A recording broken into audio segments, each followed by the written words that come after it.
फिलहाल तो black screen दिख रही होगी and then will jump on the portion which we have done yesterday and then we'll slowly go beyond that. We'll start building something on that. So let's see.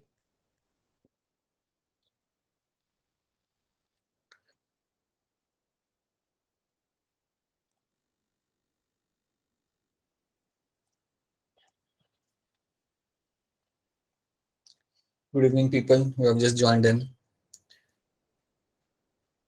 Good evening, sir.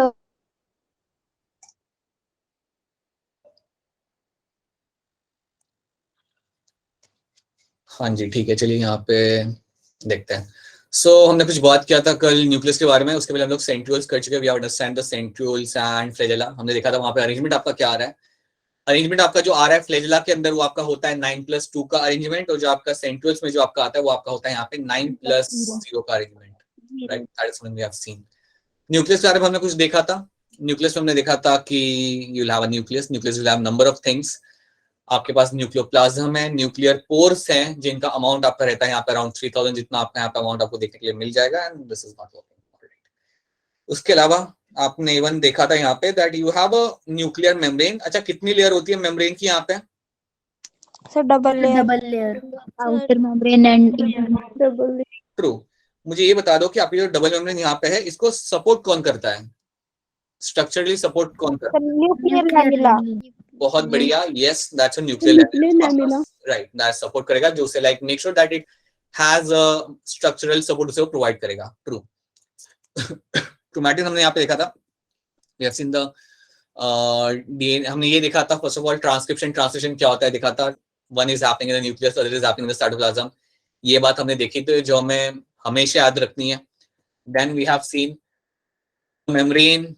DNA को यहाँ पे हम chromatin बोलेंगे. Chromatin is going to be having your like chromatin is going to be there in the uncoiled form. So आपको ये chromatin जो आपका यहाँ पे रहेगा ये रहेगा आपका अनकॉइल्ड फॉर्म के अंदर. Initially it will be in uncoiled form, और देन आपकी जब इस कॉइलिंग करोगे जिसे हम कह सकते हैं एज अ कंडेंसेशन, जब आप इसे करोगे सो जब आपका chromatin undergoes condensation you get to see a chromosome is getting formed over there. तब आपका यहाँ पे क्रोमोसोम बनने लगता है. सो ये बात भी हम यहाँ पे देख चुके हैं. क्रोमैटिन की जब मैं बात करता हूँ, याद रखना जब मैं बात करता हूँ क्रोमैटिन की, तो उसके अंदर आपको मिलेगा आपका डीएनए. उसके अंदर आपको मिलेंगे आपके प्रोटीन्स जो आपके यहाँ पे होते हैं हिस्टोन प्रोटीन्स. हिस्टोन प्रोटीन्स के अलावा you also remember you have something as by non histone proteins. Proteins के अलावा you can also get to have something like a non histone proteins. ये भी आपको मिल जाएगा देखने के लिए. Plus you can also have some RNA over there. आपको यहाँ पे आरएनए भी देखने के लिए मिल जाता है. तो जब भी आप क्रोमैटिन की बात करते हो आपको डीएनए मिल जाए, हिस्टोन प्रोटीन्स है वहां पे आपके, आपको नॉन हिस्टोन प्रोटीन्स भी आपको यहाँ पे मिल जाए, और आपको यहाँ पे आरएनए भी देखने के लिए मिल जाता है. तो ये चार चीजें आप यहाँ पे याद रखेंगे यार. ये सब चार चीजें आपको मिलती है क्रोमैटिन के अंदर. Right. So chromatin is not something only DNA. Histone proteins भी है, नॉन हिस्टोन प्रोटीन्स भी है, और आपका आरएनए भी यहाँ पे है. याद रखना हिस्टोन प्रोटीन्स का काम होता है हेल्प करना डीएनए को रैप करने के लिए. डीएनए को आप रैप कर सकते हो यूजिंग द हिस्टोन प्रोटीन्स. सो ये एक वो स्ट्रक्चर, एक प्रोटीन है जिसके आसपास इसके ऊपर आपका डीएनए रैप किया जाएगा, और जितनी टाइटली रैपिंग होगी उतना कंडेंसेशन आपका होगा और उतना ही आपका जल्दी आपका क्रोमोसोम बनेगा. ठीक है sir, this is one thing you have to know. ये आपको एकदम क्लियर होना चाहिए कि उसका काम क्या होता है. नाउ अगर आप सोच रहे हो कि यार नॉन हिस्टोन प्रोटीन का काम क्या है, देन फिलहाल याद रखना कि इसका काम आता है ड्यूरिंग ट्रांसक्रिप्शन. ट्रांसक्रिप्शन के टाइम पे इनका एक एसेंशियल रोल होता है जो आप तभी समझोगे जब आप ट्रांसक्रिप्शन आप देखोगे. Right. So they will also have a role. Apparently बस नाम याद रखना, you have non histone protein as well. Now after this हमने देखा था टोटल नंबर ऑफ क्रोमोसोम कितने होते हैं. You have 23 pairs of chromosome. 22 pair होते हैं आपके ऑटोसोम्स यहाँ पे होते हैं, और 23rd होता है आपका allosomes which are my sex chromosome. And कुछ इस तरीके से वो आपके यहाँ पे दिख जाते हैं. And this is something we have done. So इतना हम लोग यहाँ पे देख चुके हैं. Now before I move on to the next slide, और while moving on to the next slide, जब मैं नेक्स्ट स्लाइड की ओर यहाँ पे जा रहा हूँ, मैं आपसे कुछ पूछना चाहूंगा. क्या आपने कभी नोटिस किया है आप जब फ्रूट्स रखते हो अपने घर के आसपास, फ्रूट्स रखते हो मतलब घर में जब आप फ्रूट्स रखते हो, उनके आसपास आपको कभी स्मॉल स्मॉल इंसेक्ट आपको घूमते हुए आपको दिख जाएंगे? कभी देखा है आपने, उन्हें कभी नोटिस किया है? लाइक स्मॉल स्मॉल रहते हैं एकदम, बहुत स्मॉल स्मॉल ब्राउनिश कलर के, और वो आपको घूमते आपको दिख जाते हैं. कोई बता सकता है उनको हम क्या कहते हैं? एनीवन? कोई बात नहीं, अगर नहीं पता तो भी कोई बात नहीं, अगर पता हो तो अच्छी बात है, नहीं पता तो बिल्कुल कोई बात नहीं है। So that is a drosophila, उसको हम बोलते हैं हमारा fruit fly, basically call him as a fruit fly. And उनका एक और नाम है आपका यहाँ पे, लाइक साइंटिफिक नेम उसका आता है आपका ड्रोसोफिला। ये जो नाम मैं आपको बता रहा हूँ इससे आप वाकिफ हो जाएंगे कुछ टाइम के अंदर, क्योंकि ये नाम आपके पास बार बार आएगा कुछ महीनों बाद, लेकिन बिल्कुल आएगा। सो फ्रूट फ्लाई, और इसको हम लाइक इसका जो जीनस है like you also called as a drosophila, drosophila melanogaster, but इतना रख लो इसको हम ड्रोसोफिला भी बोलते हैं या फ्रूट फ्लाई भी इसे कहते हैं। इसको मैं अभी इसलिए बता रहा हूँ क्योंकि इसके बारे में हम बात करेंगे कुछ टाइम के बाद ना। तो न्यूक्लियस के अंदर कुछ ट्रेट्स होते हैं, फटाफट हम लोग यहाँ पे देख लेते हैं। Nucleus is a distinct organelle enclosed bye a nuclear membrane envelope, contains nucleoplasm, nucleoli and chromosome. ये तीन चीजें होती है। न्यूक्लियोलाई मेरा क्या बनाएगा हमेशा, what my nucleoli is known for, formation of ribosomes. yes, that's what they are known for, to make the ribosomes। और ये न्यूक्लियोलाई जो मेरे यहाँ पे होंगे राइबोसोम्स तो बनाएंगे, और यहाँ पे आपको काफी ज्यादा कंटेंट मिलता है, आरआरएनए का भी आपको कंटेंट यहाँ पे ज्यादा मिल जाएगा। तो ये लोग आरआरएनए भी बनाते हैं और राइबोसोम्स भी यहाँ पे बनाते हैं, जो बात सेंस भी करती है क्योंकि राइबोसोम बनाने के लिए आपको आरआरएनए की जरूरत होती है। तो याद रखना, they also get to form a huge amount of rRNA. ठीक है। Now usually cells are uninucleated. Normally अगर आप देखोगे तो आपके जो सेल होते हैं उनके अंदर होता है एक ही न्यूक्लियस। अगर आप ऑब्जर्व करते हो सेल को, तो सेल में आपको सिंगल न्यूक्लियस ही मिलेगा। बट कुछ सेल आपके ऐसे होते हैं जिनके अंदर आपको मल्टीपल न्यूक्लियस आपको मिल सकते हैं। याद रखना, जनरली सेल के पास एक ही न्यूक्लियस होता है, बट कुछ सेल होते हैं जिनके पास आपको मल्टीपल न्यूक्लियस आपको मिल सकते हैं। So a single cell can have a multiple nucleus, जो यहाँ पे लिखा हुआ है। But sometime multiple nucleated cells are also seen, और इनको हम बोलते हैं सिंसेशिया। अगर मैं आपके हाथ में माइक्रोस्कोप के नीचे कोई सेल देता हूं जिसमें आपको मल्टीपल न्यूक्लियस आपको दिख रहे हैं, then you can call it as a, that condition is called as my syncytia. That condition is called as my syncytia. और ये कंडीशन आपको देखने के लिए मिल सकती है मसल सेल्स के अंदर। You can get to see this thing in your muscle cells. Muscle cells में आपको ये देखने के लिए मिल जाती है। सिंसेशियम वाली जो कंडीशन आपकी है, सिंसेशिया वाली जो आपकी कंडीशन है, जहां पे आपको एक सेल में आपको मल्टीपल न्यूक्लियस मिल जाए, that is something I can see in the muscle cells. Muscle cell को कभी अगर आप ऑब्जर्व करोगे उसके अंदर आपको ये देखने के लिए मिल जाएगा। तो ये चीज आपको यहाँ पे याद रखनी है, they can have multiple nucleus. Multiple nucleus, muscle cell, वो सब ठीक है। ये सिंसेशिया टर्म याद रखना, कई बार इसका इको टर्म यूज कर सकते हो, syncytium. The event of happening multiple nucleus is called as syncytium. So कभी भी ये टर्म आता है ना आपके सामने, याद रखना, दे आर टॉकिंग अबाउट, ये लोग बात कर रहे हैं एक ही सेल में मल्टीपल न्यूक्लियस की बात कर रहे हैं वो लोग, इतना याद रखना। So that's one thing you have to remember. क्या ये वाली स्टेटमेंट यहाँ पे पता चल गया आप लोग को, सिंसेशिया वाली चीजें पता चल गई यहाँ पे? Yes, sir. Then you have Robert Brown. Robert Brown के बारे में मैं बात नहीं करूंगा, आप लोग जानते हो। Yes, sir. हाँ जी बताइए बेटा, बताइए। Sir discovered the nucleus. Right, true, right, nucleus discover किया था। और कौन से प्लांट में से किया था? ऑर्किड के रूट्स में से, ऑर्किड के रूट में से। ऑर्किड्स मुझे कहाँ मिल सकते हैं? नहीं, ऑर्किड्स मुझे मिल कहाँ सकते हैं? क्वेश्चन का ग्रेड बढ़ रहा है यहाँ पे। और ऑर्किड्स मुझे कहाँ मिल सकते हैं? ठीक है मैं बताता हूँ। अच्छा मैं बताता हूँ ऑर्किड्स मिल कहाँ सकते हैं। हाँ जी बोलिए बोलिए बोलिए। नहीं, मतलब ऑर्किड जो प्लांट है ना, मैं पूछ रहा हूँ कि वो मुझे कहाँ मिल सकता है इंडिया में। अगर मैं आपसे ये पूछ रहा हूँ, मैं आपको हिंट देता हूँ, ये मुझे मिलेगा in the tropical rain forest के अंदर। ऑर्किड मुझे मिलेगा in the tropical rain forest के अंदर। अब बता दो मुझे कि यार इंडिया में कहाँ मिल सकता है फिर? ट्रॉपिकल रेन फॉरेस्ट मिलेगा इंडिया में north east and Western Ghats, इन दोनों में आपको देखने के लिए मिल जाएगा। ठीक है। अच्छा नेहा आप बता रहे हो कि अच्छा ये सिंसेशिया रिपीट करना है क्या बेटा? इसमें है क्या ना, सिंसेशिया सिंपली मींस व्हाट, कि अगर आपके पास कोई सेल है जिसके अंदर आपको मल्टीपल न्यूक्लियस देखने के लिए मिलते हैं, if you have a cell which will be having multiple nucleus, उसको हम बोलते हैं यहाँ पे सिंसेशिया। और वो आपको मिलता है देखने के लिए in the muscle cell. That is something, वो बात है हम यहाँ पे जो जिक्र कर रहे हैं। ठीक है। Nucleus has a double membrane covering and the space between two membrane is called as a perinuclear space। याद रखना, न्यूक्लियस के अंदर आपको मिलेगा देखने के लिए डबल मेम्ब्रेन कवरिंग, और बीच में जो आपको यहाँ पे स्पेस दिख जाती है उसे हम बोलते हैं यहाँ पे पेरिन्यूक्लियर स्पेस। अगर मैं आपको यहाँ पे बताऊं, so what will happen, अगर मैं यहाँ पे बनाता हूँ आपकी दो membrane, so assume that this are the two membranes of the nucleus, तो बीच में जो यहाँ पे स्पेस आपकी जो आ रही है इसको हम बोलते हैं हमारे यहाँ पे पेरी न्यूक्लियर स्पेस। ये एक चीज यहाँ पे इन्होंने मेंशन की हुई है। सॉरी सर लेट ज्वाइन करने के लिए। अनामिका हाय, गुड इवनिंग। कोई बात गुड नहीं। Evening sir. Nuclear pore, it helps in the exchange of material between nucleoplasm and cytoplasm. So nucleoplasm and cytoplasm के बीच में जो आपका जो मटेरियल यहाँ पे एक्सचेंज होगा वो आपका होगा with help of the nuclear pore. ये हम लास्ट क्लास में भी देख चुके हैं। देन न्यूक्लियर लेमिना हम लोग बात करा था हमने, provide structural support to the nuclear membrane. ये न्यूक्लियर मेम्ब्रेन को एक स्ट्रक्चरल सपोर्ट यहाँ पे प्रोवाइड करेगा। न्यूक्लियोलस हम बात कर चुके हैं अगेन इसके बारे में, इसलिए मैं थोड़ा फास्ट जा रहा हूँ, ठीक है, लेकिन अगर लगे कि रिपीट करना है तो बता देना। It's a spherical structure which is a part of a nucleoplasm seen in the nucleus, synthesizes ribosome and rRNA. इसने कुछ नहीं करना, कुछ अलग नहीं करना, इसने कई ज्यादा राइबोसोम्स और rRNA यहाँ पे बनाने हैं, ठीक है। तो ये चीज याद रखना न्यूक्लियस का काम यहाँ पे क्या होता है, right.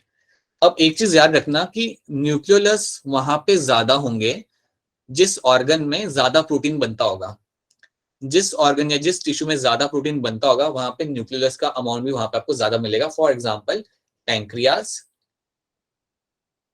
As well as your liver, इनमें प्रोटीन बहुत बनता है। लिवर तो ऐसा समझो बेटा कि वो 24 घंटे काम करता है। लिवर जितना लोड लेता है उतना लोड कोई भी नहीं लेता होगा। So liver and pancreas are someone who can make a very huge amount of, they have to make a high amount of protein. इनको एक बहुत ज्यादा हाई अमाउंट में प्रोटीन बनाना होता है। तो आप क्या दिखेगा, क्या आपको दिखेगा इसके अंदर, that such organs can have high amount of nucleolus, क्योंकि न्यूक्लियोलस अल्टीमेटली बनाएगा आपका हाई अमाउंट में राइबोसोम्स और वो यूज किए जाएंगे यहाँ पे बहुत एबंडेंट अमाउंट में प्रोटीन बनाने के लिए। So please know this thing कि न्यूक्लियोलस का अमाउंट आपको वहां पे ज्यादा मिलेगा जो ऑर्गन आप यूज कर रहे हो फॉर प्रोटीन सिंथेसिस के लिए ज्यादा। Then they are generally found in a large size and numbers in cells involved in protein synthesis. जो ज्यादा प्रोटीन बनाएगा वहां पे आपको ज्यादा मिलेंगे। न्यूक्लियोप्लाज्म हम लोग बात कर चुके हैं, it is refers to fluid found present inside the nucleus of the eukaryotic cell. जो भी बीच में फ्लूइड आपको मिल रहा है न्यूक्लियस के अंदर, दैट्स माय न्यूक्लियोप्लाज्म, उससे हम बोलेंगे हमारे यहाँ पे न्यूक्लियोप्लाज्म। ऑलराइट, क्रोमोसोम और क्रोमैटिन भी हम लोग देख चुके हैं कि यार उसमें फर्क क्या होता है। So that is something both of you are, all of you are familiar with. Chromatin में एक बार फिर याद रखना, 4 चीजें याद थी इसके अंदर। आपका यहाँ पे डीएनए तो रहना ही है, डीएनए तो होगा, then you will have a histone proteins. उसके बाद आपके यहाँ पे आएंगे non histone proteins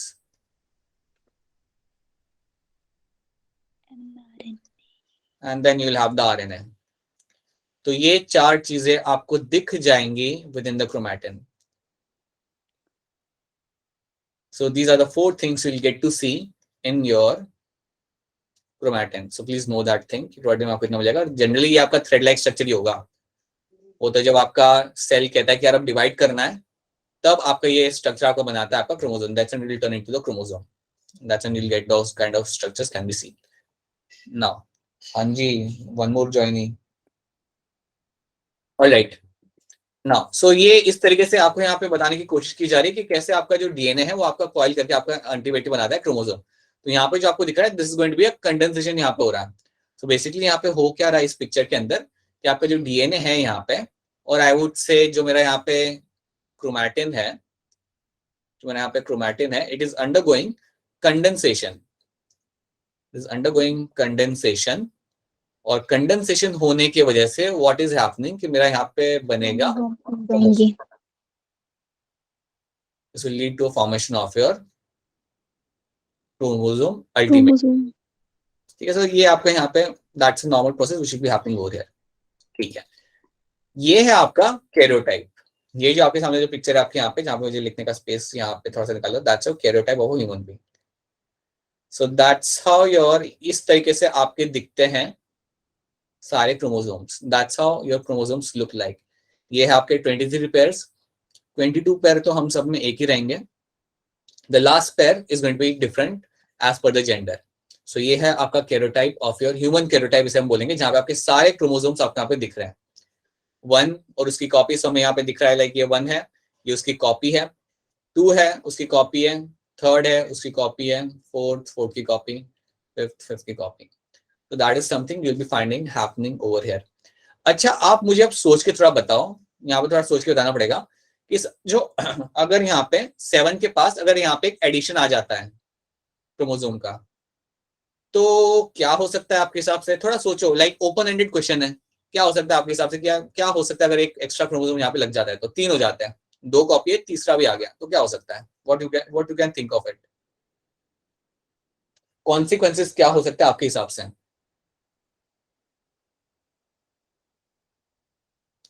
take your 10 seconds and think कि क्या पॉसिबल हो सकता है अगर आपका एक क्रोमोसोम बढ़ जाए तो।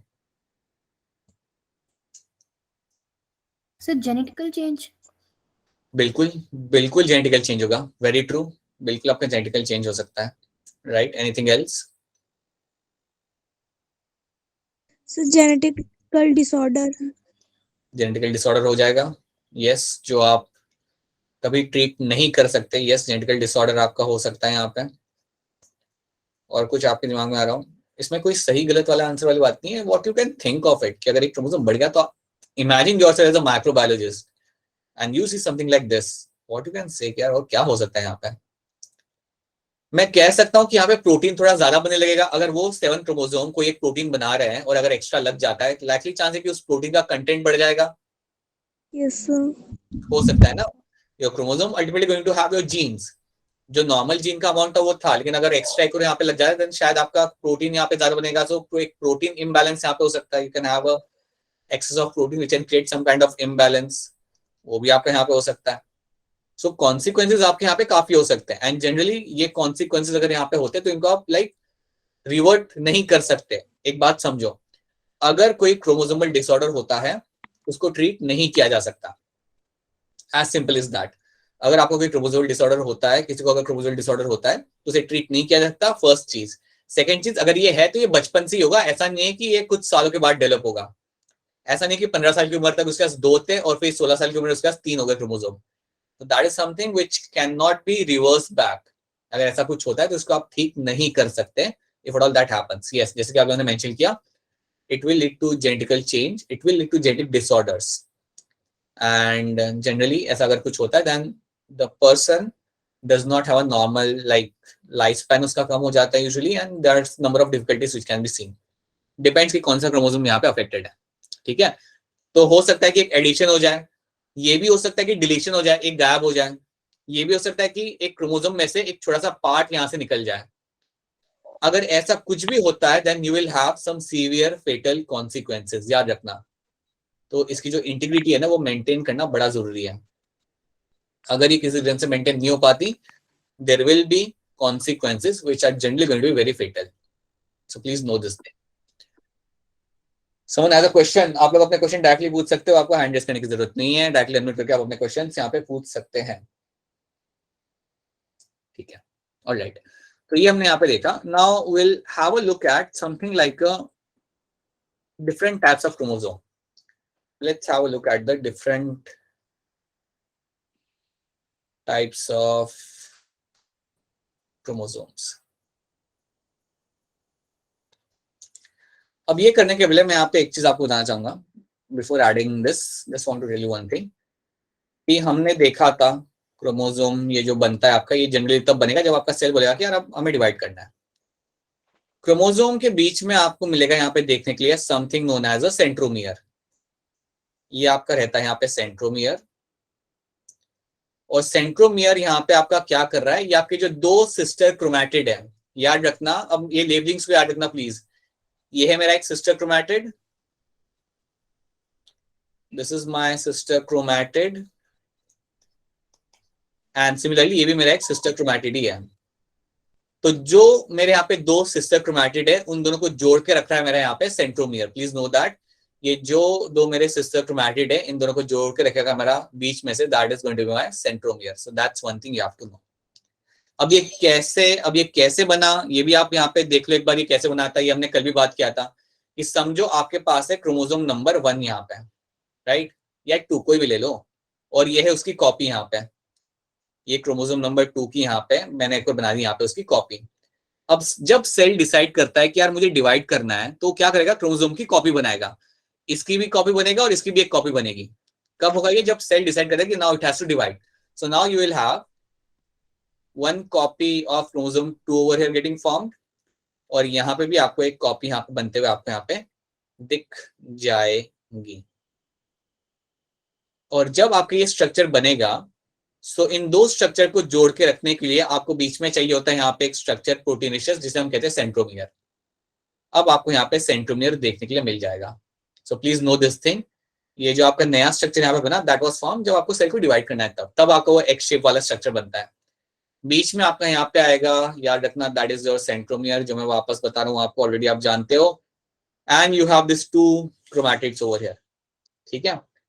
इसके अलावा आपको एक और चीज यहाँ पे दिख जाती है, some more structure can be seen on the chromosome, जिसको बोलते हैं हम काइनेटोकोर। काइनेटोकोर भी आपको यहाँ पे दिख जाएगा। सो काइनेटोकोर जो यहाँ पे है, ये एक फ्रिस्बी टाइप शेप का एक स्ट्रक्चर यहाँ पे होता है, और इस स्ट्रक्चर का काम ये होता है कि ये ड्यूरिंग सेल डिवीजन आपके स्पिंडल फाइबर से ये अटैच करेगा। याद रखना, जो काइनेटोकोर में यहाँ पे आपके बना रहा हूँ, so you will get to see something as a kinetochore. जब ये आपके बनते हैं, इनका एक इंपॉर्टेंट काम ये होता है कि they help during attaching with the spindle fibre during cell division. So जब आपका सेल डिवीजन होगा, वो टाइम पे स्पिंडल फाइबर से अटैच करने के लिए इन्होंने आपको मदद करनी है। तो ये चीज भी आपको याद रखनी होगी कि सेंट्रोमेर तो मिल ही रहा है, उसके साथ साथ मुझे यहाँ पे एक और चीज मिलेगी, that is known as my kinetochore. And please know this thing कि इसका काम क्या होता है। अगर आपने सेल साइकिल वाला चैप्टर आपने पढ़ा है, देन आई एम अज्यूमिंग कि आपको इसका काम मालूम होगा या आपने इसका काम देखा होगा कि एक्चुअली में कर क्या रहा है, ठीक है। सो काइनेटोकोर याद रखना, attaches with the spindle fibre, attaches with spindle fibre, और उसके बाद क्या होगा, it will basically helping during, this will all happen during the cell division, right. So I hope आपको सेंट्रोमियर यहाँ पे पता चल जाए क्या है, and you also know what is going to be the kinetochore. These two things, yes. ठीक है। So let me just go back to the chat because या, तो ये दो चीजें आपको यहाँ पे देखने के लिए आपको मिल जाती है यहाँ पे। These are the two things which you get to see over here. After that the next thing what you have to know here is, so these are the two things you get to see. This is all about my chromosome. अब हमें देखना है कि chromosome के यहाँ पे आपको मिल जाएंगे टाइप्स। क्रोमोसोम के आपको यहाँ पे 5 टाइप्स यहाँ पे मिल जाते हैं, 4 टाइप्स आपको यहाँ पे मिल जाते हैं। So we'll have to see that. Before moving on to the types of the chromosome, एक और चीज यहाँ पे याद रखना कि ये जो आपका जो सेंट्रोमियर है, इसको मैं इवन कहता हूँ एज अ, इसको मैं इवन एक और चीज यहाँ पे इसको you even call it as a primary constriction. इसको मैं इवन कहता हूँ something known as a primary constriction. So primary, कभी अगर क्वेश्चन आता है ना कि प्राइमरी कंस्ट्रिक्शन क्या होता है, देन याद रखना दैट्स माय सेंट्रोमियर। जो सेंटर में आपको जो सेंट्रोमियर मिल जाए उसको हम बोलते हैं यहाँ पे आपका primary constriction. Now let's go back and let's try to see this over here. यहाँ पे आपके 4 टाइप आपको यहाँ पे दिख रहे हैं, metacentric, submetacentric, acrocentric and telocentric over here. So अगर आप यहाँ पे मेटासेंट्रिक को अगर आप यहाँ पे देखते हो, तो यहाँ पे आपको मिलेगा कि आपका जो सेंट्रोमियर है वो बिल्कुल आपका सेंटर में है। तो ये जितने भी आपको टाइप्स मिल रहे क्रोमोसोम से, they are on the basis of the position of the centromere. याद रखना, this is all based on the, ये सारा बेस्ड है on the position of centromere. So centromere की पोजीशन के ऊपर ये आपके यहाँ पे बेस्ड रहेंगे। सो बीच में आपका आ रहा है यहाँ पे सेंट्रोमियर बिल्कुल बीच में आ रहा है, तो ये बन जाता है मेरा मेटासेंट्रिक क्रोमोसोम। अगर मेरा सेंट्रोमियर थोड़ा ऊपर के साइड है, अगर आप इसमें देखोगे ये वाली पिक्चर के अंदर, तो ये थोड़ा सा ऊपर के साइड है, जिससे क्या हो रहा है, you have comparatively shorter arm, और दूसरा आर्म आपका यहाँ पे हो जाएगा थोड़ा सा लंबा। तो ये कंपैरेटिवली लंबा है और ये आपका है shorter arm. Such chromosome is called as my submetacentric. तो सब मेटासेंट्रिक में बिल्कुल बीच में नहीं होगा, थोड़ा सा एक पर्टिकुलर डायरेक्शन में होगा, जिससे क्या होगा, आपको एक शॉर्टर और एक लॉन्गर आर्म आपको वहां पे दिख रहा होगा। अगर आप इसको देखोगे तो this is the same thing written over here. Metacentric, centromere position at the centre, dividing the chromosome into 2 equal halves. ये एक हो गया। Second, submetacentric, centromere position little above the centre, giving rise to a short and a long arm of the chromosome. आपको यहाँ पे एक short और एक लॉन्ग आर्म आपको दिख जाएगा, क्योंकि वो सेंटर में नहीं है आपका सेंट्रोमियर। तो ये हो गया आपका सेकंड टाइप। थर्ड टाइप आपका यहाँ पे है एक्रोसेंट्रिक, जिसमें लिखा हुआ है centromere position close to an end of a chromosome leading to a extremely short arm and extremely long arm. यहाँ पे क्या हो रहा है कि एक आर्म बहुत छोटा है और एक आर्म यहाँ पे काफी बड़ा है। So one arm is going to be very small over here and other arm is going to be very long. तो ये बहुत लॉन्ग है and this going to be very short. ये होता है आपको यहाँ पे एक्रोसेंट्रिक। ठीक है, one more question, context to your fruit fly. अगर आपको फ्रूट फ्लाई ग्रो करना है तो आप इसे कैसे ग्रो करोगे? मैं चाहता हूं कि अगर आप लोग फ्रूट फ्लाई घर पे ग्रो करें तो इसको ग्रो करने का तरीका क्या होगा? लाइक क्या आप सोच सकते हो इसे ग्रो करने के लिए? How you can actually grow fruit fly? थोड़ा out of the box question है, लेकिन थोड़ा सा सोचो ना। मेरा फ्रूट फ्लाई मुझे देखने के लिए मिलता है nearby the fruits, so can I use them to grow them?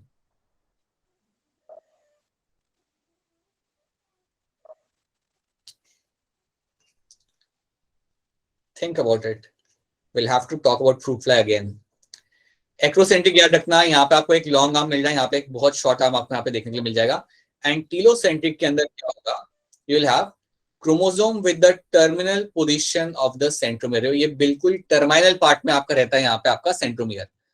तो अगर आप यहाँ पे देखोगे सो एक बिल्कुल आपका टर्मिनल पार्ट में आपको मिलेगा यहाँ पे सेंट्रोमियर, और इसलिए ये बन जाता है आपका telocentric chromosome. You can see this written over, that's going to be a telocentric chromosome. तो टीलो के अंदर तो मुझे कोई शॉर्टर आर्म यहाँ पे दिख नहीं रहा, वो बिल्कुल टर्मिनल एरिया पे मेरा सेंट्रोमियर यहाँ पे है। एक्रोसेंट्रिक में मुझे एक शॉर्टर आर्म भी दिख रहा है और एक मेरा लॉन्गर आर्म भी मुझे यहाँ पे देखने के लिए मुझे मिल जाता है। सब मेटासेंट्रिक के अंदर आई एम फाइंडिंग कि यार ठीक है, थोड़ा सा शॉर्ट है एंड एक दूसरा थोड़ा उससे बड़ा है, सो अनइक्वल है वहां पे। सब मेटा के अंदर भी अनइक्वलिटी आपको दिख रही है, और मेटा के अंदर आपको मिल रहा है यहाँ पे बिल्कुल सेंटर में ही है centromere, and you have equal length of your both the arms are going to be of equal length. तो ये आपके 4 टाइप के क्रोमोसोम्स यहाँ पे होते हैं, that is one thing you have to know, right. उसके बाद आपको याद रखना है प्राइमरी कंस्ट्रक्शन आपका क्या था? What was my primary constriction? Right, वैसे ही आपका वेरी ट्रू, वैसे ही आपका एक और यहाँ पे कंस्ट्रक्शन होता है जिसे हम कहते हैं सेकेंडरी कंस्ट्रक्शन। सेकेंडरी कंस्ट्रक्शन जो बेटा होता है ना, वो आपको हर एक क्रोमोसोम पे नहीं मिलेगा, आपको कुछ क्रोमोसोम पे आपको मिल सकता है, and that forms a structure जिसे हम बोलते हैं सैटेलाइट। याद रखना, सेकेंडरी कंस्ट्रक्शन आपको मिलेगा, you will find that at certain locations, not in certain locations, you will find them in certain chromosomes. कुछ क्रोमोसोम के टिप के ऊपर आपको ऐसे कुछ एक बल्जिंग स्ट्रक्चर दिखेगा, and that is known as your satellite. इसको हम बोलते हैं यहाँ पे हमारा, that is something which has been also called as your satellite. Question ये है कि प्राइमरी कंस्ट्रक्शन तो आपका काम कर रहा था, उसका काम था कि यार दोनों को जोड़ के रखना है, दोनों सिस्टर क्रोमैटिड्स को जोड़ के रखना है, that was its role. Secondary construction आप यहाँ पे क्या करता होगा, ये हमारे लिए क्वेश्चन है कि यार ये क्या करता होगा। तो याद रखना, जब भी आपके सामने टर्म आए secondary constriction, first thing it is seen in few chromosomes, और वो यहाँ पे एक स्ट्रक्चर बनाएगा जिसे हम बोलेंगे सैटेलाइट, और इसका काम होता है it determines formation of nucleolus. It determines formation of nucleolus. Nucleolus बनाने का जो इंफॉर्मेशन होता है वो यहाँ पे स्टोर होता है, राइट। कितने न्यूक्लियोलस बनेंगे और कितने साइज के बनेंगे, all those things are determined by this secondary construction. ये याद रखना, ये एनसीईआरटी में मेंशन नहीं है, लेकिन आपको पता होना चाहिए बात कि सेकेंडरी कंस्ट्रक्शन जो आपका यहाँ पे है, जिसको हम इवन बोलते हैं यहाँ पे as a satellite, which you also even over here call it as a satellite. याद रखना one thing over very clearly कि इसका काम होता है, ये डिटरमाइन करता है, ये like it is going to regulate the formation of a nucleus. ये आपका न्यूक्लियस फॉर्मेशन आपके यहाँ पे रेगुलेट करता है, ये वाला पार्ट आप यहाँ पे डिटरमाइन करेगा। So please know what is your secondary construction is going to be known for, कोई चीज यहाँ पे मेंशन की हुई है। Sometimes a few chromosome have non staining secondary construction at a constant location. This gives the appearance of a small fragment called as a satellite. एक small fragment आपको वहां पे दिखता है जिसे हम बोलते हैं सैटेलाइट, और याद रखना this is going to determine the nucleus formation. It determines nucleolus formation.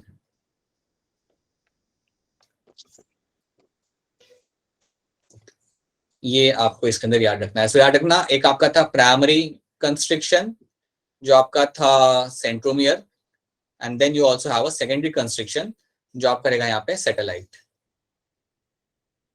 ये एक बार क्वेश्चन आ चुका है पहले भी नीट के अंदर, ये वापस आ सकता है, तो प्लीज ये चीज याद रखना हमेशा कि आपका प्राइमरी और सेकेंडरी कंस्ट्रक्शन यहाँ पे आपका कौन सा था और आपका यहाँ पे क्या कर रहा था। क्या यहाँ तक सबको क्लियर है? Is this part clear to all of you? Is this particular question clear to all of you? Yes, Yes. sir. Yes, sir. Yes, Right. sir. Please know that Yes, what is my satellite, याद रखना satellite क्या Yes, होता है। sir. So just remember that what it has been forming, it has been playing a role in determining कि nucleus आपका कहाँ बनेगा और कितने बनेंगे। वो एक सिंपल तरीके से उस तरीके से आप इसे याद रख सकते हो। So that is something I'll get to see, ये आपको यहाँ पे मिल जाता है। So यहाँ पे आपके हो जाते हैं, over here you basically get to see कि आपके यहाँ पे क्रोमोसोम्स के यहाँ पे 4 टाइप हैं जो आपके आ रहे हैं, जो बहुत सिंपल है। अगर इसके ऊपर बेस कभी आपको क्वेश्चन मिलता है, देन काफी अनलाइकली चांस है कि आप इसको लाइक मिस आउट कर सकते हो। You have to like answer all those kind of question very easily. Now ये हमने यहाँ पे देख लिया, क्रोमोसोम का नंबर हमने यहाँ पे देख लिया कि ह्यूमंस में कितने क्रोमोसोम होते हैं, all those things. Now I will just go back to something known as your Drosophila. मैं यहाँ पे ड्रोसोफिला का थोड़ी सी और बात करना चाहूंगा। तो ड्रोसोफिला जो आपका था, जो आप लोगों ने सोचा थोड़ा सा कि इसको हम कैसे ग्रो कर सकते हैं, let me tell you why Drosophila we are talking about this. ये जो आपका जो इंसेक्ट है ना, ये आपका जेनेटिक्स में बहुत इसे यूज किया जाता है। फर्स्ट ऑफ ऑल जेनेटिक्स के अंदर इसको काफी ज्यादा यूज किया जाता है। आपको याद है आपने स्कूल में 10th में पढ़ा था ग्रेगर मेंडल के बारे में? Yes, sir. कुछ याद आ रहा है? Mendel Yes. करके एक पर्सन था, वो करते थे हम लोग capital T into small T करते थे कुछ, Yes, sir. राइट? फिर उस Yes, sir. P हाँ जी, तो किसी को याद है उसने कौन से प्लांट पे काम किया था? Pea plant. बढ़िया, अरे बहुत बढ़िया, पी प्लांट पे उसने काम किया था, बिल्कुल सही। आप मुझे ये बता दो कि उसने पी प्लांट क्यों चूज किया था? कोई रीजन जानते हो आप लोग कि पी प्लांट उसने चूज क्यों किया था? उसने बैनियन ट्री क्यों नहीं चूज किया या कोई और प्लांट क्यों? क्योंकि उसने पी प्लांट चूज किया।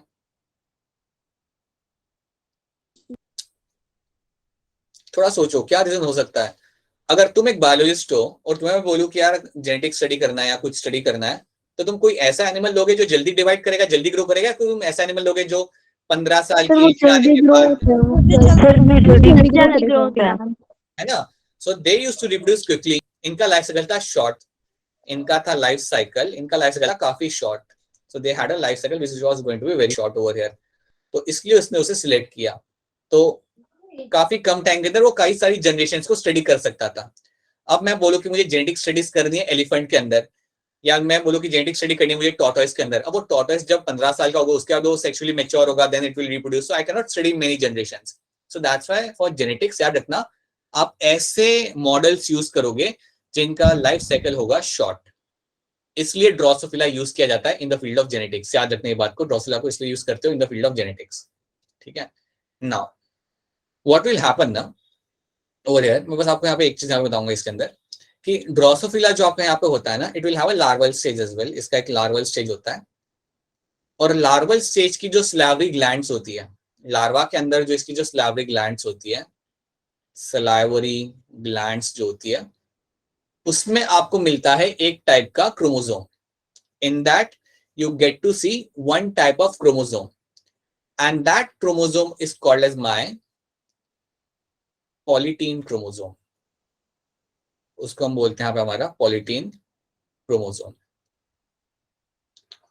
तो ड्रोसोफिला की बात हम लोग यहाँ पे बार बार इसलिए कर रहे थे क्योंकि मैं आपको बताना चाहूंगा कि ड्रोसोफिला को जो लार्वा होता है ना, लार्वल स्टेज पे जो वो होता है, देखो आपने देखा होगा कि कई सारे इंसेक्ट्स के लार्वल स्टेज होते हैं। जैसे अगर आप बटरफ्लाई को देखो, so butterfly will have a caterpillar वाला stage, then it will have a pupa, and then it will become a butterfly. वैसे ड्रोसोफिला का भी जो बेबी जब हैच आउट होकर बाहर निकलता है, it will be in a larval form. तो एक लार्वा होता है, and then it grows into the Drosophila.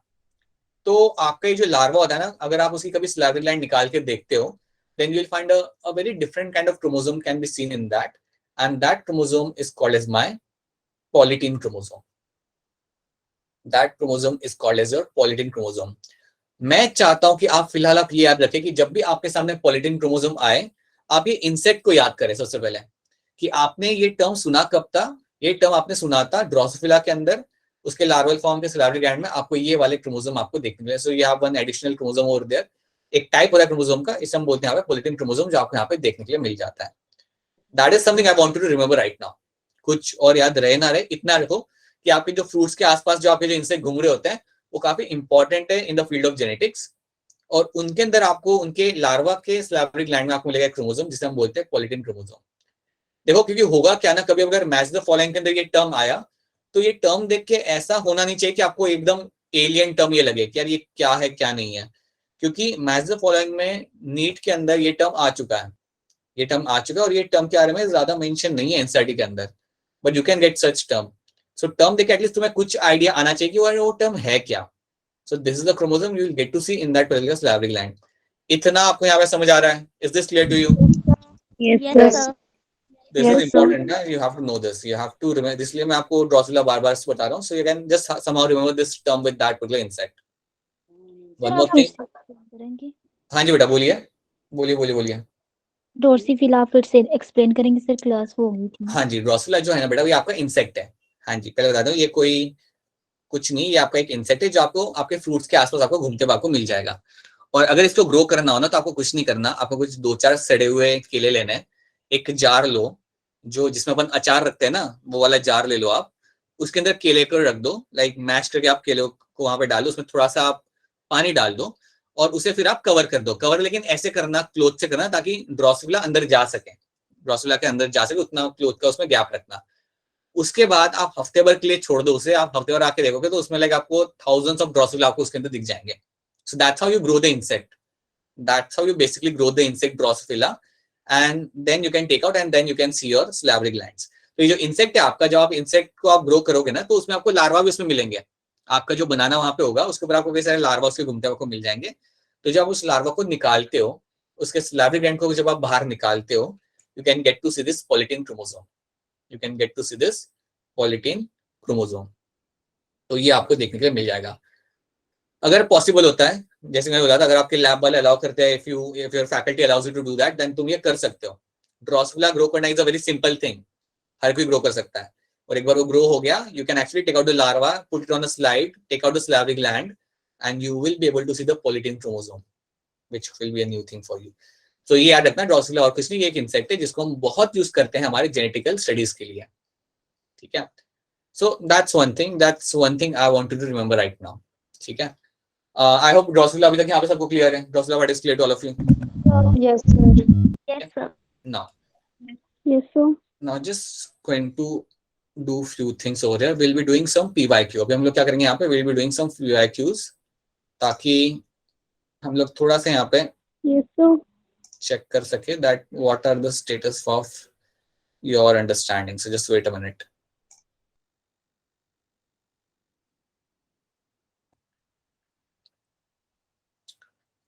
All right।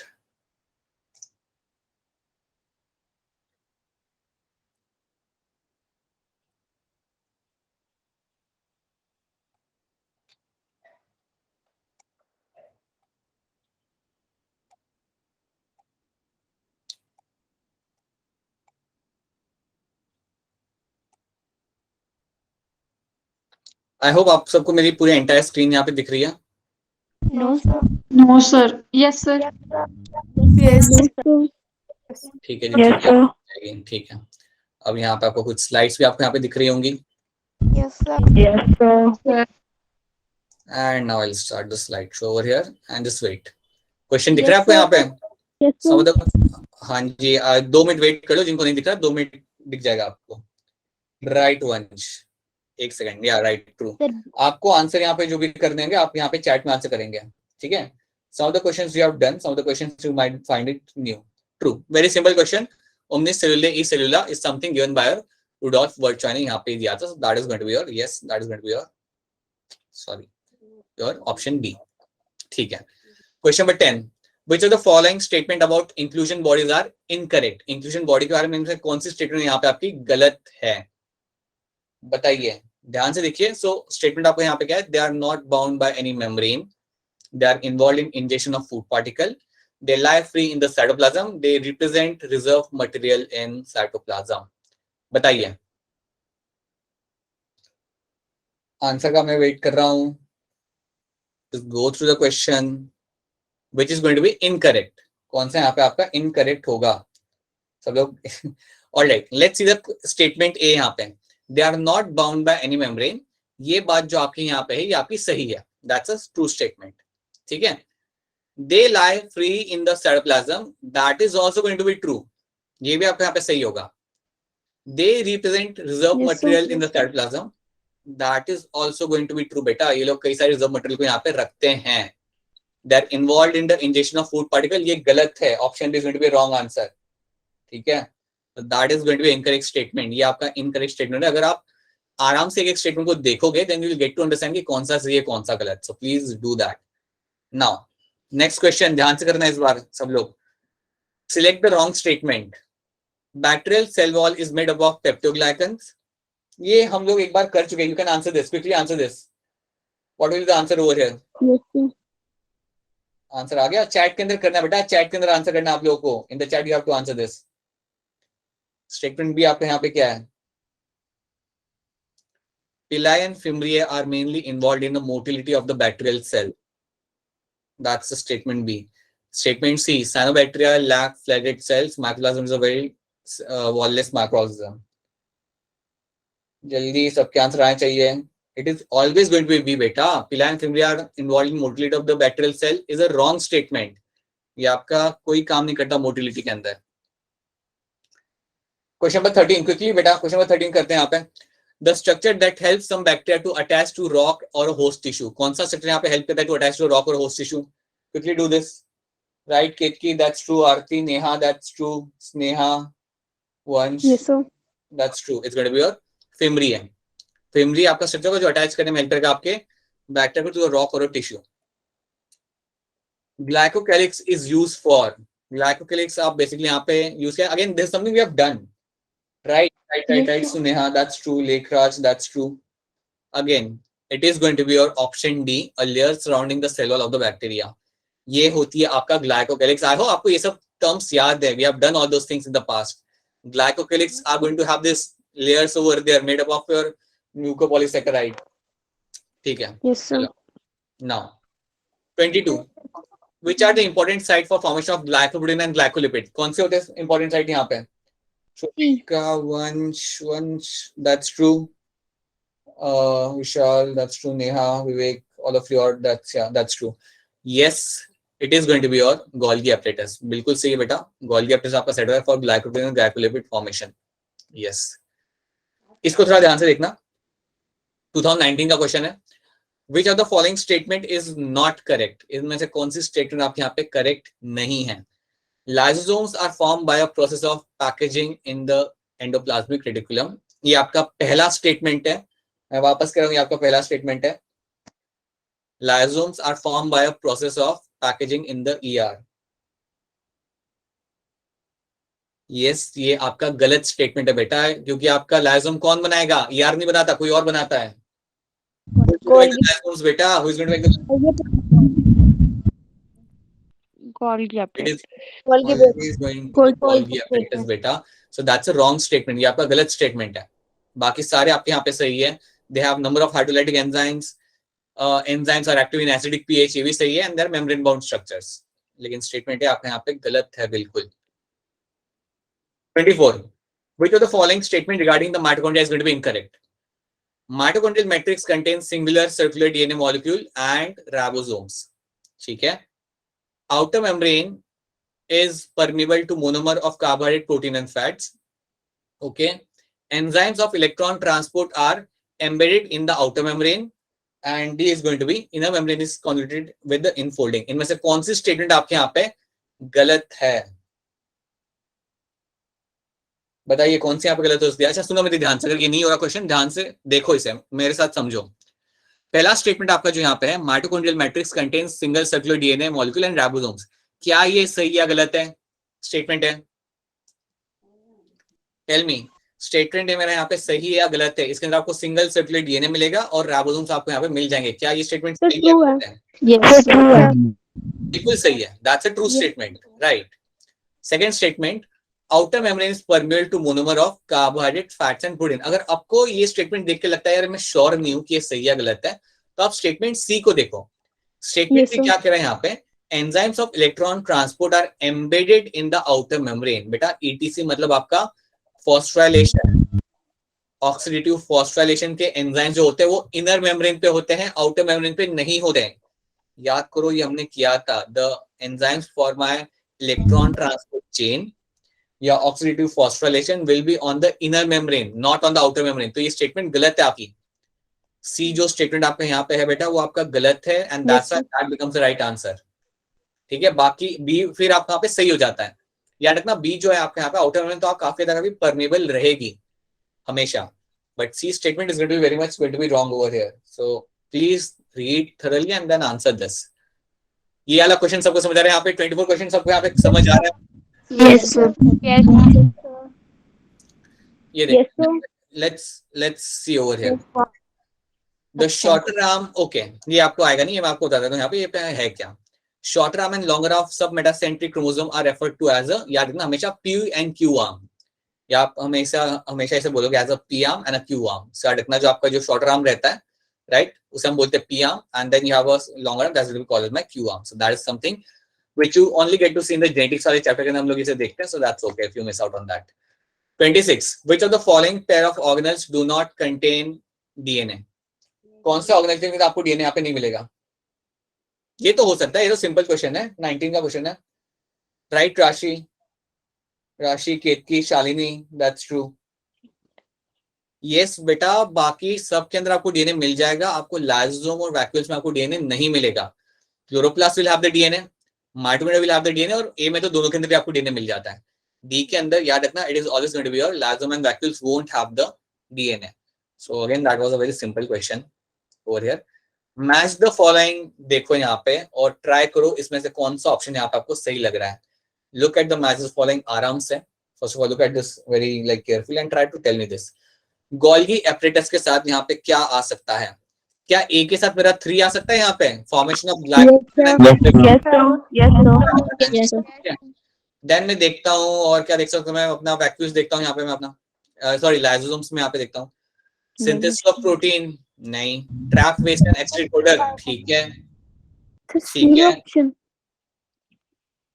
हाँ जी, आप आंसर कर दो चैट के अंदर आंसर कर दो। Then you have direction of biomolecules, ये आ सकता है बी के साथ मेरा 4 यहाँ पे आ सकता है बी के साथ 4। लाइसोसोम्स के अंदर क्या होते हैं बेटा? लाइसोसोम्स के अंदर आपके होते हैं हाइड्रोलाइटिक एंजाइम्स, इसमें होते हैं आपके हाइड्रोलाइटिक एंजाइम जिनको यूज करके आप बायोमोलिक्यूल्स को डाइजेस्ट कर सकते हो। सो बी के साथ मेरा 4 आ जाएगा। सो ए के साथ मेरा 3 आ रहा है, बी के साथ मेरा 4 आ रहा है, मुझे ज्यादा देखने की जरूरत नहीं। सी के साथ मेरा यहाँ पे आएगा 2, trap waste and excrete product, vacuoles के अंदर आप सारा कचरा रख सकते हो, and ribosomes protein synthesis. So मेरा ऑप्शन यहाँ पे आएगा yes, A is going to be right answer over here. A मेरा यहाँ पे सही आंसर हुआ। किसी को इसमें लेके कोई कंफ्यूजन तो नहीं आ रहा ना? बड़ा सिंपल सा क्वेश्चन है बेटा, ये बहुत सिंपल है यहाँ पे। So you just have to match few things और आपको वैसे ही आपका आंसर मिल जाएगा। ठीक है, नाउ इसे देखते हैं।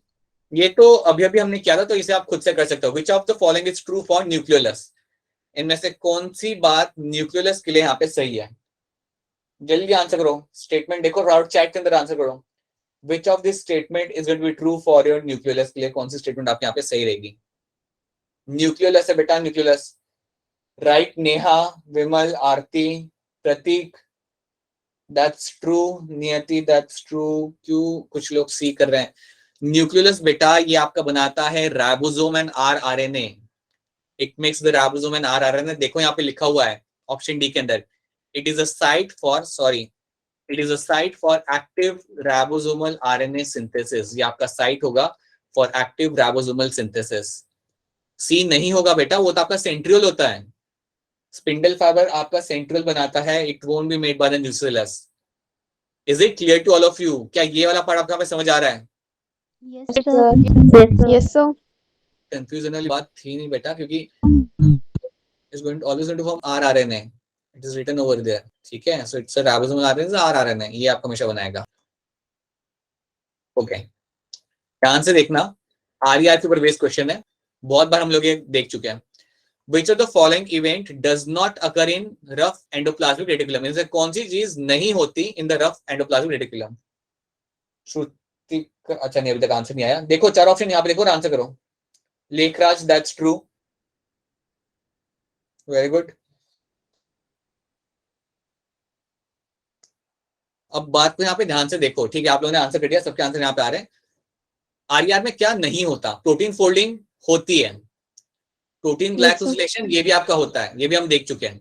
See that is the why I tell you all those thing, क्योंकि ये इनसाइड में मेंशन नहीं किया हुआ, बट आपको ऐसे क्वेश्चंस के अंदर आ जाता है ये सारी चीजें, सो प्लीज याद रखना ये सारी चीजें। प्रोटीन फोल्डिंग होती है, प्रोटीन ग्लाइकोसिलेशन भी होता है, and cleavage of single peptide, signal peptide का मतलब है कि आप मॉडिफिकेशंस कर रहे हो उसके ऊपर कुछ कुछ, ठीक है। अगर आपको ऑप्शन सी समझ नहीं भी आ रहा तब भी आप ऑप्शन डी देख रहे हो, फॉस्फोलिपिड सिंथेसिस, ये आरईआर नहीं करता। फॉस्फोलिपिड सिंथेसिस कौन करेगा फिर, आरईआर नहीं करेगा तो? SCR. Right. It is always going to be done by my SPR. Yes. That's why it is going to be your option B over here. यहाँ पे मेरा सही आंसर होगा, ये काम आरईआर का नहीं है यहाँ पे, ठीक है। So let's try to do this. अब यहाँ पे एक टर्म है जिसको आप जानते नहीं हो, एक टर्म आप यहाँ पे है जो आप जिसे आप जान नहीं पाओगे। इवन पॉलिन क्रोमोसोम के बारे में मुझे यहाँ पे एक चीज आपको बतानी जो आपकी नेक्स्ट क्लास में है। So let's do it in the next class about this lampbrush chromosome, ये आपको बताना पड़ेगा। ये वाला करके देखते हैं। माइटोकॉन्ड्रिया एंड क्लोरोप्लास्ट के बारे में यहाँ पे कुछ स्टेटमेंट देके रखी हुई है। सेमी ऑटोनोमस ऑर्गेनल है दोनों, and formed by division of pre existing organelle and they contain a DNA but lack protein synthesising machinery. Statement A और स्टेटमेंट बी आपको यहाँ पे दे के रखे हुए हैं। आप मुझे ये बताओ कौन सा सही है कौन सा गलत? 35। अच्छा पहले बताओ कि स्टेटमेंट ए मेरा सही या गलत है, ये बता दो पहले। क्या मेरा स्टेटमेंट सही है? सही है सर। सही है। तो ये तो सही है। अगर मेरा स्टेटमेंट यहाँ पे सही है तो फॉर श्योर लाइक काफी चीजें मेरे लिए क्लियर हो जाती है यार, ए सही है मतलब ए और सी में से कोई ऑप्शन होना चाहिए। स्टेटमेंट बी देखो यहाँ पे, form by division of pre existing organelle and they contain DNA, यहाँ तक सब ठीक है, but lack protein synthesising machinery. क्या इसके पास राइबोसोम नहीं होते हैं? क्या होते हैं सर। बिल्कुल होते हैं यार, माइटोकॉन्ड्रिया और क्लोरोप्लास्ट दोनों के साथ राइबोसोम यहाँ पे होंगे। तो मेरा ए सही है बी गलत है मेरा, तो मेरा सही आंसर इसमें क्या होगा?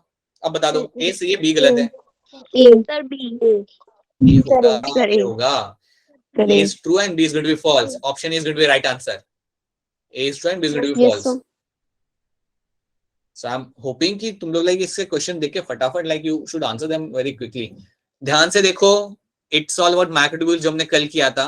Microtubules are the constituents of what?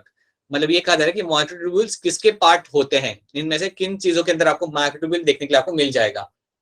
Look at the 4 option and try to answer in the chat. Microtubules are the constituents of what?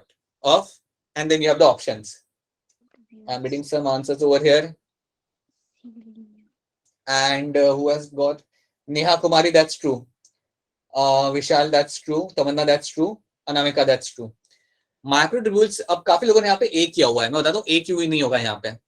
Microtubules आपको डीएनए में थोड़ी मिलेंगे बेटा, क्रोमैटिन में थोड़ी होते हैं माइक्रोट्यूब्यूल्स, सेंट्रियोल में होते हैं मान लिया, स्पिंडल फाइबर में होते हैं, बात आपकी सही है। क्या क्रोमैटिन में मुझे मिलेंगे माइक्रोट्यूब्यूल्स? माइक्रोट्यूब्यूल्स मेरा क्रोमैटिन में मुझे नहीं मिलेंगे।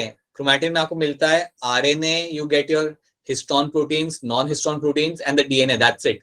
माइक्रोट्यूब्यूल इसके अंदर थोड़ी होगा, तो ऑप्शन ए आप यहाँ पे गलत हो जाता है। ऑप्शन डी आप यहाँ पे देखो, ऑप्शन डी में आपके यहाँ पे क्या है?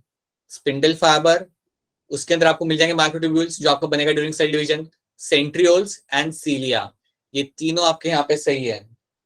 बाकी 4 ऑप्शन के अंदर अगर आप 4 ऑप्शन देखते हो तो इन तीनों के अंदर आपको माइक्रोट्यूब्यूल दिख जाएंगे। ए में आपको क्रोमैटिन में नहीं दिखने वाला, बी में क्या हो रहा है आपका यहाँ पे, दैट बी के अंदर आपको microtubules again you don't get to see them in your nucleosome, इसके अंदर आपको दिखता नहीं है।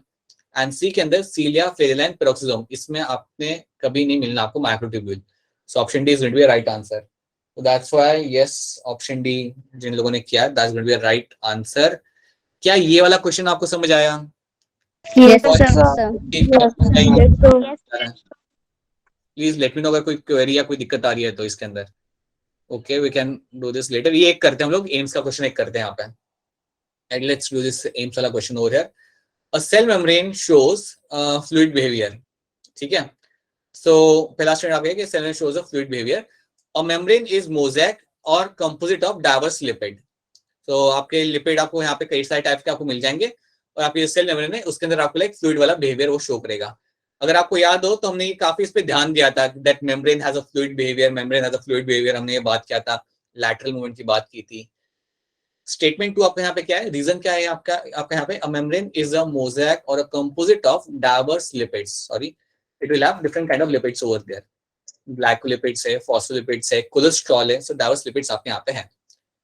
तो क्या मेरा पहला स्टेटमेंट यहाँ पे सही है? पहले मुझे बताओ कि क्या मेरा पहला स्टेटमेंट यहाँ पे सही है? Yes, sir. Yes, sir. बिल्कुल सही है मेरा पहला Yes, स्टेटमेंट, sir. ठीक है। और दूसरा स्टेटमेंट की अगर मैं बात करूं तो दूसरा स्टेटमेंट मैं आपको समझाता हूँ। वो लोग क्या कह रहे हैं, a membrane is a mosaic और composite of diverse lipid, that means इसमें कई सारे लिपिड आपको मिल जाएंगे। आपको फॉस्फोलिपिड मिलता है, ग्लाइकोलिपिड मिलता है, इवन आपको कोलेस्ट्रॉल मिलता है। Cholesterol is a type of a lipid. तो क्या मेरा सेकंड स्टेटमेंट यहाँ पे सही या गलत है? सर गलत। False है। सही है, सही है, सही है। इसमें आपको अलग अलग टाइप के लिपिड्स आपको मिल रहे हैं। कोलेस्ट्रॉल भी आपको एक टाइप का लिपिड मिल रहा है, फॉस्फेट आपको एक टाइप का लिपिड मिल रहा है। You also get to see lipid like glycolipid is also something you are getting over there. So आपको लिपिड्स की भी आपको यहाँ पे डाइवर्सिटी आपको यहाँ पे दिख रही है। So both A and B are true over here, that's one thing. A and B आपके यहाँ पे ट्रू है, दोनों स्टेटमेंट आपके यहाँ पे सही हो जाएंगे। And yes, the R is a right reason for assertion. Your reason is going to be a correct explanation for the assertion over here.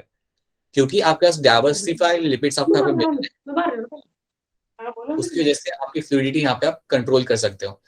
तो बेटा याद रखना, if both and, so option A यहाँ पे सही होगा, both assertion and reason are true and reason is the correct explanation of my assertion. ये आपका इसके अंदर आंसर आएगा। This is the kind of question they can ask and this is the answer it is going to be. Please understand कि जो lipids होते हैं ये डिटरमाइन करते हैं आपकी fluidity, they determine the fluidity in your particular membrane. So that's going to be a true statement. दोनों यहाँ पे सही है और वो सही एक्सप्लेनेशन है उसका। 31 देखो, 31 में यहाँ पे क्या पूछा है, mitochondria and chloroplast are semi autonomous organelle. ये स्टेटमेंट तो सही है यहाँ पे, इसको लेकर तो कोई दिक्कत नहीं है। No sir. Yes, sir. अरे ये तो सही है ना, mitochondria and chloroplast are semi autonomous organelles, that is going to be a true statement, ठीक है। सेकंड देखो यहाँ, Yes, sir. they are formed by division of pre-existing organelle as well as contain DNA, but अभी जो हमने देखा था वही स्टेटमेंट है, but lack protein synthesizing machinery। क्या ये स्टेटमेंट सही है गलत है? Yes. रीजन गलत है या सही है? गलत है। सर गलत है। बेटा बिल्कुल गलत, अभी तो देखा था हमने यहाँ पे, बिल्कुल गलत है आपका रीजन यहाँ पे, that is completely wrong reason. तो अगर आपको दिख रहा है एसोसिएशन सही है, रीजन गलत है, तो कौन सा ऑप्शन यहाँ पे सही होगा? सी। Yes, it is always going to be your option C, right? If assertion is true and reason is false, this is going to be your option, which is going to be true over here. ये तो हमने बेटा, मैंने यहाँ पे सिर्फ कुछ questions यहाँ पे देखे, we'll be doing few more question based on this. ये नहीं ए लिख लिया मेंटल भी। बोलो बेटा क्या कह रहे हो आप? बोलो बोलो बोलो बोलो, what are you saying? Or you are talking to someone else? ओ ये शुक्र है। Surely you are talking to someone else. All right.